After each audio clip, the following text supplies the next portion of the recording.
রাসূল বলেন ইল্লা লিমুশরিকিন আও মুশাহিরিন, দুই শ্রেণীর মানুষ আছে, এই মানুষগুলারে আল্লাহ তাআলা এই লাইলাতুল বারাতের রাত্রিতেও মাফ করেন না।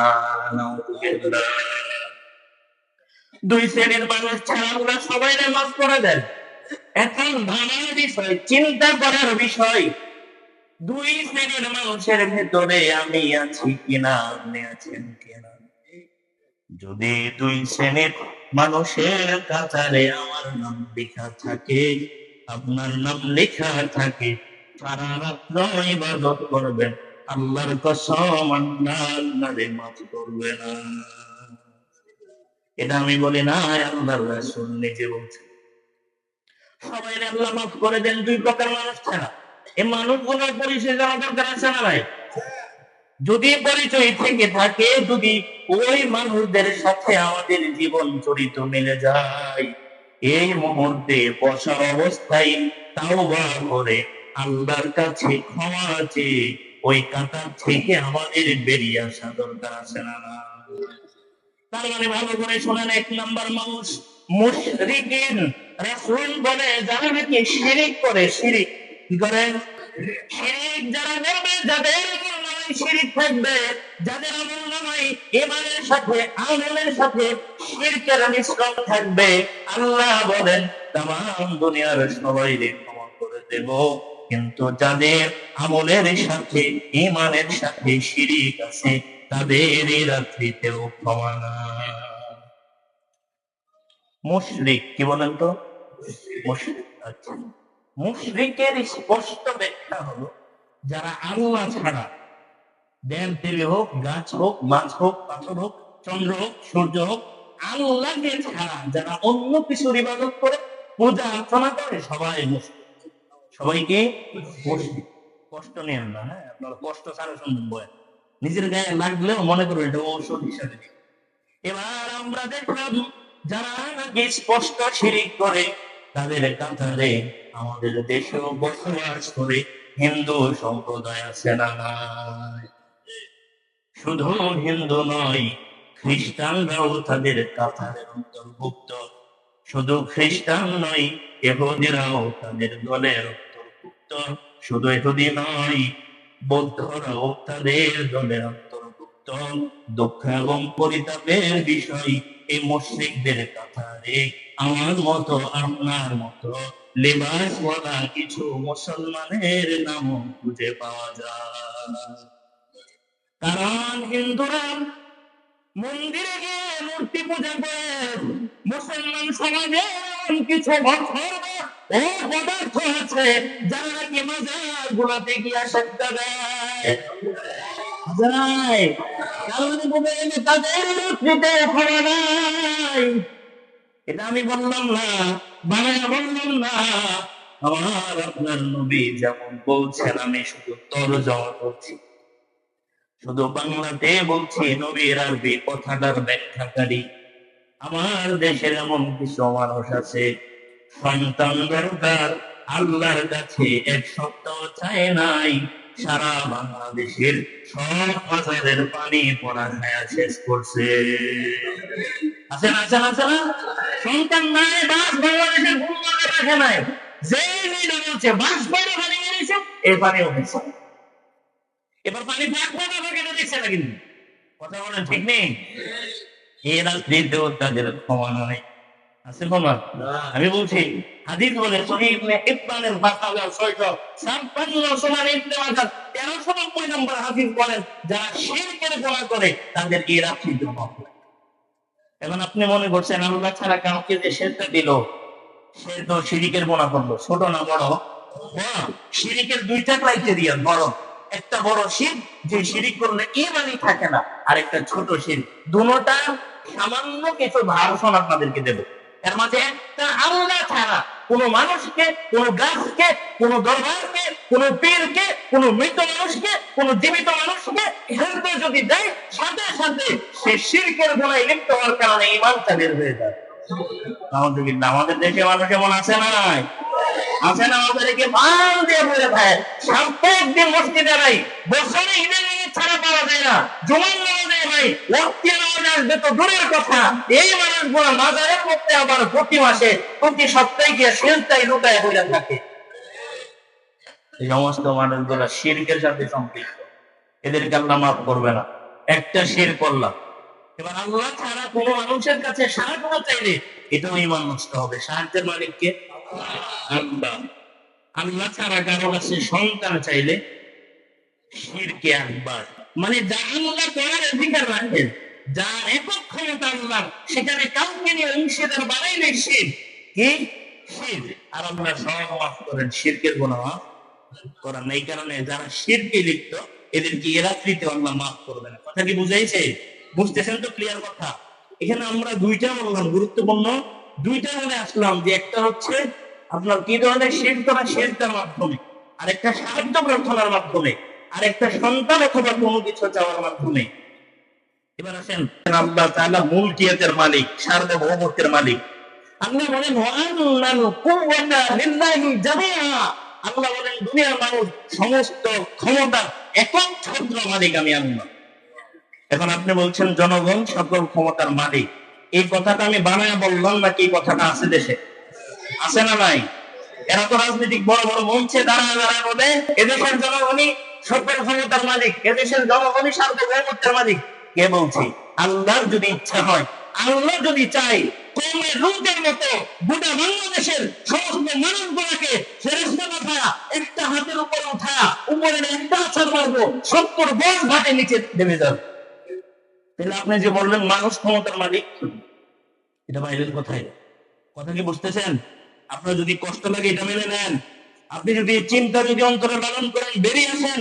আল্লাহর কসম, কোন মানুষ যদি বিশ্বাস করে আল্লাহ ছাড়া কোন মানুষ কোন ক্ষমতা নয়, সে যেই হোক, পাবলিক হোক, জনগণ হোক, সরকার হোক, যেই হোক না কেন, সে যদি ক্ষমতার মালিক অথবা আল্লাহ ক্ষমতা বলে, অথবা সে আল্লাহর মতো প্রমাণিকে আল্লাহ তাআলার সমান, তবে এই মানুষটা ঈমান থেকে বের হয়ে যায়। এই রাত্রিতে আল্লাহ সবাই মাফ করবো আপনাদের সাথে। কথা কি বুঝতেছেন? আচ্ছা, এটা আমার বড় দায়িত্ব নাকি দায়িত্ব না? যে স্লোগানে দেশের লক্ষ কোটি কোটি মানুষ জীবন হারা হয়, সেই স্লোগানের বিরুদ্ধে যদি আমরা কথা বলতে বলবো কে? কারণ শিরকের বয়ান তো আমরা করি, ওনারা না। শুনছেন কোন নেতা রাজনৈতিক মঞ্চে শিরকের বয়ান করছে? পাইছেন কেউ রে? কোন রাজনৈতিক জনসভার মধ্যে গিয়া শিরকে আকবার, শিরকে আসগার, ছোট শিরক, বড় শিরক এগুলো বুঝাইছে? আমরাই তো বোঝাই, তো আমরাই তো বলবো। অতএব স্পষ্ট বার্তা, আপনি যদি বলেন জনগণ সকল ক্ষমতার মালিক, মিনিমাম আল্লাহর কোরআনের অসংখ্য আয়াতকে আপনি অস্বীকার করলেন, আর আল্লাহর কোরআনের বিসমিল্লাহর বার থেকে নাসের সিন পর্যন্ত একটা নুক্তাকে কেউ অস্বীকার করলে সেটা হবে। কথা কি বুঝেন নাই? কাদিয়ানি কাফের, সন্দেহ আছে কারো? সন্দেহ থাকলে সেও কাফের। কাদিয়ানি কাফের, কাদিয়ানি বলে নবীর পরে নবী নাই, নবীর পরে নবী নাই, কাদিয়ানি বলে। আর আমরা বলি কাদিয়ানি বলে নবীর পরে নবী আছে, আমরা বলি নবীর পরে নবী নাই। শুধু 4টা অক্ষর তারা মানে, আমাদের নবীর নবীও মানে। শুধু কোরআনে আল্লাহ কইছে আমার নবী ওয়া খাতামান নাবিয়্যিন, আমার নবী শেষ নবী। আর কাদিয়ানি কখন না, নবী মুহাম্মদ কথা ঠিক, কিন্তু নবী মুহাম্মদের পরে গোলাম আহমদ আরেকজন নবী নাও।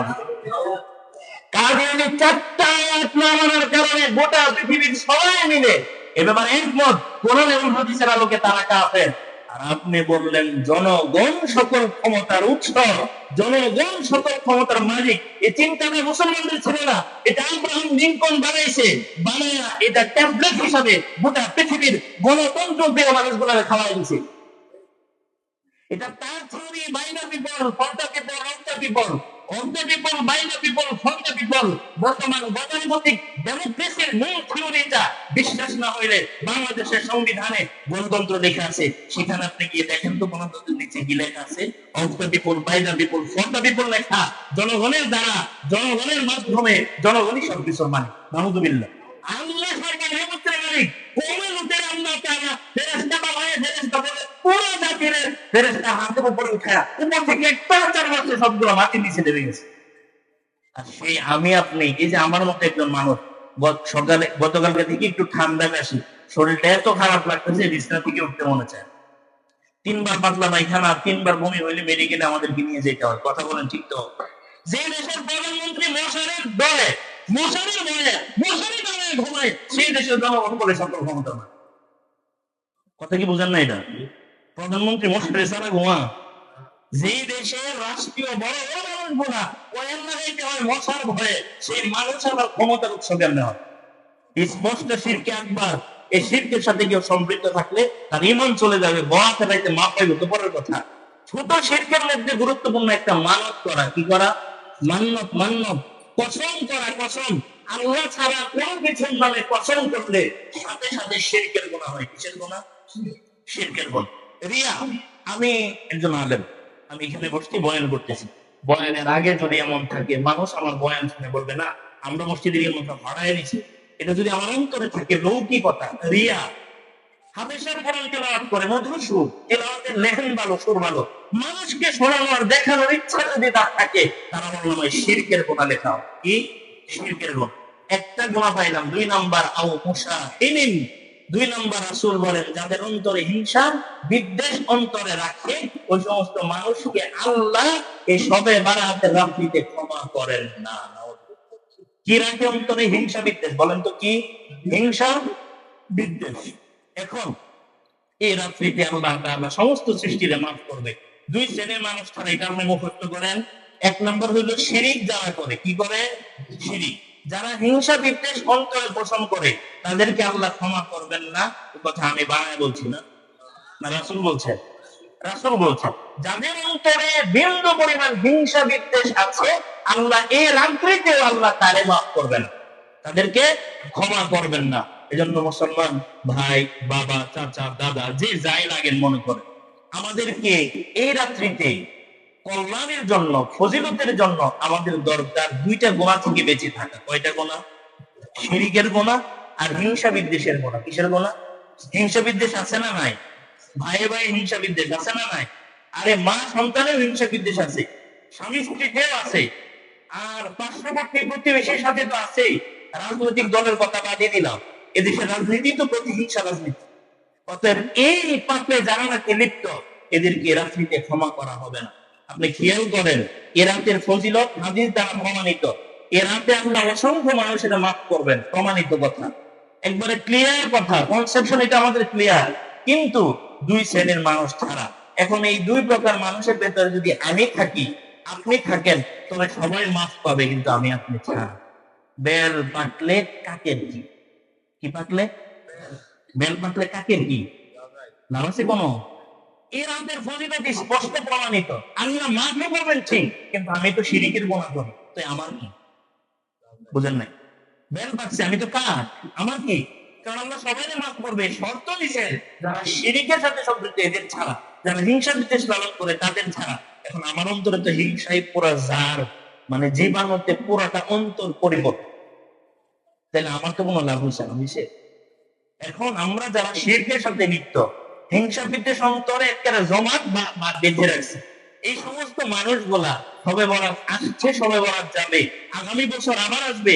আপনার পেছনের দিনগুলাতে আরো 20-40টা সবে বরাত পাইছেন, রাত অনেকগুলা পাইছেন, কিন্তু বেল পাকছে, কাকের কিছু হয় নাই।